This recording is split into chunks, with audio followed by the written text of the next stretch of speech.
The live TV, सच सबसे आगे। नमस्कार, द लाइव टीवी आप देख रहे हैं। आपके साथ मैं हूं आदित्य कुमार। दरअसल इंडिया गठबंधन ने अब पूरी रणनीति तैयार कर ली है। महाराष्ट्र में महाविकास अघाड़ी टूटने के बाद अब जिस तरीके से एकजुट हो रहा है इंडिया, उससे मुश्किलें बढ़ रही है और ये कहा जा रहा है कि 24 का जो इंडिया गठबंधन होगा वही चुनाव 24 में जीतेगा। पहले ओपिनियन पोल में बम्पर वोटिंग मिली है, ऐसा बताया जा रहा है। तो जिस तरीके के आंकड़े जो निकलकर सामने आ रहे हैं वो दरअसल ये बता रहे हैं कि आखिरकार जो है बाजी पलटने वाली है, क्योंकि कांग्रेस के वोटिंग परसेंटेज की अगर हम देखें, बात करें कांग्रेस के वोटिंग परसेंटेज की, तो अगर 24 दिसंबर 2023 की बात करें, महाराष्ट्र का जो ओपिनियन पोल है किसे कितने वोट मिले हैं, उसमें 37% बीजेपी को और 41% कांग्रेस को, अन्य के खाते में 22%। तो ये जो आंकड़े हैं ये बिल्कुल आने वाला जो चुनाव है उसमें ये ज़रूर सिद्ध होंगे और आने वाले चुनाव में चीज़ें निकलकर सामने आती हुई दिखाई देंगी। तो महाराष्ट्र में जिस तरीके के ओपिनियन पोल आ रहे हैं और जिस तरीके का इंडिया गठबंधन का ओपिनियन पोल आ रहा है, वो दरअसल ये बता रहा है कि आने वाला जो चुनाव है वो जो है वो खाते में जा रहा है इंडिया गठबंधन के। तो इससे जो है मुश्किलें ज़रूर बढ़ जाएंगी। ओपिनियन पोल के आने की वजह से ये कयास लगाए जा रहे थे कि आने वाले समय में क्या होगा, लेकिन सीधे तौर पर जो अभी जो सर्वे हैं वो सर्वे इस ओर इशारा कर रहे हैं कि 2024 के लोकसभा चुनाव में बड़ी बाजी मारेगी जो है एनडीए गठबंधन मारेगा, क्योंकि ये वोट परसेंटेज इशारा कर रहे हैं। वोट परसेंटेज ये बताने की कोशिश कर रहे हैं कि बहुत कुछ बड़ा बदलाव होने वाला है। 37% बीजेपी खाते में 2023 में गए थे, 41% कांग्रेस के, कांग्रेस प्लस मतलब जो कांग्रेस साथ पार्टियां थी बीजेपी प्लस। आप जानते हैं कि महाराष्ट्र में भले ही दो पार्टियां टूटी हैं, एनसीपी और शिवसेना, यानी शिवसेना अलग हुई है। आप जानते हैं कि शिवसेना एक उद्धव गुट वाली है, एक शिवसेना गुट वाली है। शिवसेना नहीं बल्कि एकनाथ शिंदे वाली। तो एकनाथ शिंदे ने तो चुनाव सब अपने पास ले, चुनाव चिन्ह भी ले लिया, पार्टी भी अपने पास ले ली है। यूबीटी, शिवसेना यूबीटी बन गई है उद्धव ठाकरे की। लेकिन ये जनता का मानना है, ये लोगों का भी मानना है, ये राजनीतिक पंडितों का भी मानना है कि भले ही विधायक शिफ्ट हो गए हैं, नेता शिफ्ट हो गए हैं, लेकिन वोटर जो है वो शिफ्ट नहीं हुआ एकनाथ शिंदे के पास।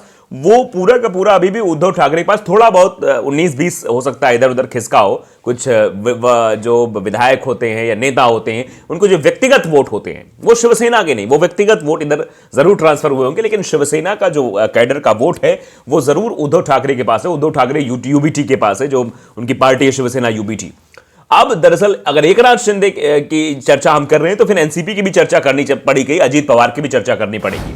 अजीत पवार अलग हुए, उप मुख्यमंत्री बने, इधर चीजें आती हुई दिखाई दी और सब अब ये लगता रहा कि अब आने वाले समय में एक बड़ा जो है उलटफेर भी देखने को मिल सकता है, लेकिन ऐसा वहां भी नहीं लग रहा है। वहां भी शरद पवार की जो एनसीपी है, अभी तो मामला सुप्रीम कोर्ट में पहुंचा, चुनाव में पहुंचा और बहुत सारी चीजें होना बाकी है, लेकिन उस लिहाज से अगर देखा जाए, जिस हिसाब से चीजें हो रही हैं उस हिसाब से अगर चीजों का आकलन किया जाए तो वो जरूर इशारा करती हैं कि आने वाले समय में जो शिवसेना यूबीटी जो का हाल हो रहा है, शिवसेना यूबीटी के पास जो वोटर्स बचे हुए हैं, जो लगातार उनके पास वोटर्स आएंगे, जो शिवसेना के कैडर वोट है, उसी तरीके से शरद पवार के पास भी जो एनसीपी के वोटर्स हैं वो उन्हीं से कनेक्टेड हैं और उन्हीं के नाम पर वो वोटिंग करेंगे, उन्हीं की तरफ जाएंगे। तो ऐसे में बीजेपी के पास सीटों के बंटवारे को लेकर एक बहुत बड़ा पेच फंसा है कि वो अजीत पवार गुट को कितना देगी, कितना शिवसेना को देगी, यानी एकनाथ शिंदे को देगी, कितना खुद रखेगी, क्योंकि उसके पास एक समस्या जरूर है। लेकिन कांग्रेस, शिवसेना और एनसीपी के पास समस्या ये नहीं है दरअसल, क्योंकि वहां पर जो है वोट परसेंटेज पहले भी ज्यादा रहा है शिवसेना का और अभी भी ज्यादा रहेगा। तो उसी वोट शेयरिंग को लेकर ये बातचीत लगभग तय हो गई है। शिवसेना यूबीटी को इसमें फायदा भी मिला है, क्या कुछ हुआ है इस पर जरा हम चर्चा कर लेते हैं। ये दरअसल खबर इस वक्त चल रही है कि महाराष्ट्र में इंडिया गठबंधन की सीट शेयरिंग का फॉर्मूला तय हो चुका है और ज्यादा सीट शेयरिंग के फॉर्मूले में यहां दिक्कत भी नहीं आती हुई दिखाई दे रही है। और बड़े भाई की भूमिका में उद्धव ठाकरे यहां पर रहेंगे, यानी उद्धव ठाकरे की भूमिका जो है वो बड़े भाई के रूप में दिखाई देगी। बिहार, दिल्ली, पंजाब समेत कई राज्यों में इंडिया गठबंधन सीट बंटवारे पर काम कर रही है, क्योंकि अब वक्त नहीं बचा। पता है कि भारतीय जनता पार्टी राम मंदिर के प्राण प्रतिष्ठा के बाद ही चुनाव में पूरी तरीके से लग जाएगी, क्योंकि राम मंदिर एक बहुत बड़ा मुद्दा भारतीय जनता पार्टी के लिए है। तो ऐसे में उसको भी भुनाने का पूरा काम इस पूरे दरमियान किया जाएगा। आज इस कड़ी में महाराष्ट्र की एक अहम बैठक होनी है। राज्य में लोकसभा की कुल 48 सीटें हैं। शिवसेना उद्धव गुट की मांग है कि उसे 23 सीटें दी जाएं। कांग्रेस हालांकि इतनी सीट देने को तैयार नहीं आ रही है, नजर नहीं आ रही है। सूत्रों की माने तो एक फॉर्मूले पर हालांकि सहमति बनी है। वो क्या फॉर्मूला है, जरा उस पर भी हम नजर दौड़ा लेते हैं। शिवसेना, उद्धव गुट और कांग्रेस के बीच महाराष्ट्र में लोकसभा चुनाव के लिए सीटों के बंटवारे पर मंगलवार को दिल्ली में चर्चा हुई। बैठक कांग्रेस पार्टी के गठबंधन समिति के संयोजक मुकुल वासनिक के घर पर लगभग 4 बजे तक हुई। 4 बजे तक यह बैठक होगी, जिसमें शिवसेना, उद्धव गुट की तरफ से संजय राउत और विनायक राउत बैठक में हिस्सा लेंगे। इससे पहले शिवसेना, उद्धव गुट ने संकेत दिए थे कि 23 लोकसभा की सीटों पर अपना दावा वो पेश करेगी। इतनी ही सीटों पर 2019 में भारतीय जनता पार्टी के साथ गठबंधन में भी शिवसेना ने चुनाव लड़ा था। सूत्रों की माने तो कांग्रेस इतनी सीटें देने को फिलहाल तैयार नहीं है और वो खुद के लिए ज्यादा सीटें मांग रही है। शिवसेना, उद्धव गुट का तर्क है कि भाजपा के साथ पिछले चुनाव में चूंकि वो 23 सीटों पर लड़ी थी, जिसमें से 18 पर उसने जीत दर्ज किया था, इसलिए कम से कम इतने पर उसकी दावेदारी तो बनती है।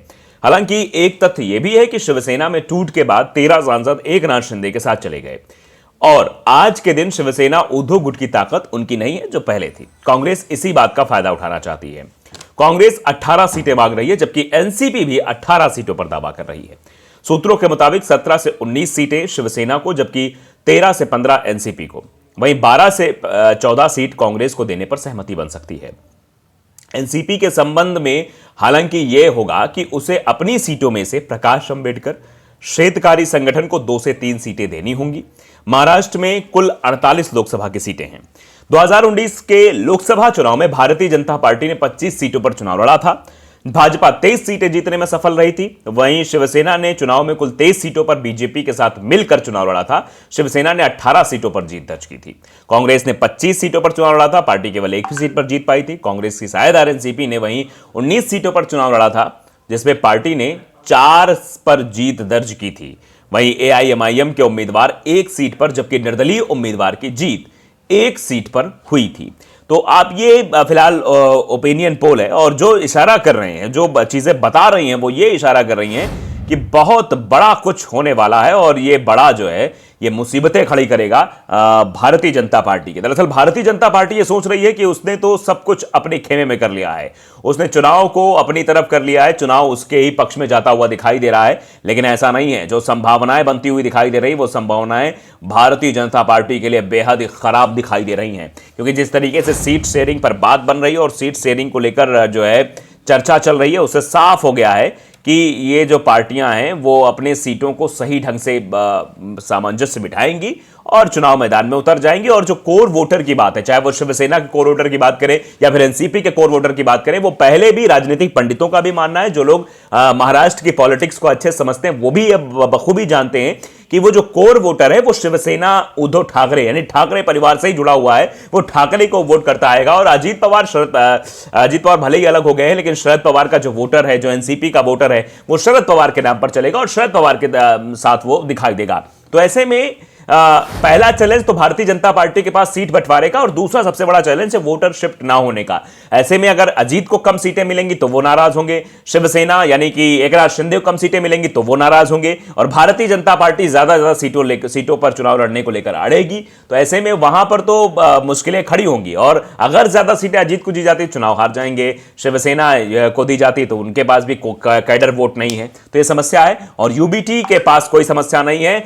बड़े भाई की भूमिका में उद्धव ठाकरे रहेंगे और इसको लेकर अब चर्चाएं तेज हो गई हैं। द लाइव टीवी को अगर आपने सब्सक्राइब नहीं किया, जरूर करिए, बेल आइकन दबाइए ताकि सच खबर आप तक पहुंचती रहे। नमस्कार। द लाइव टीवी, सच सबसे आगे।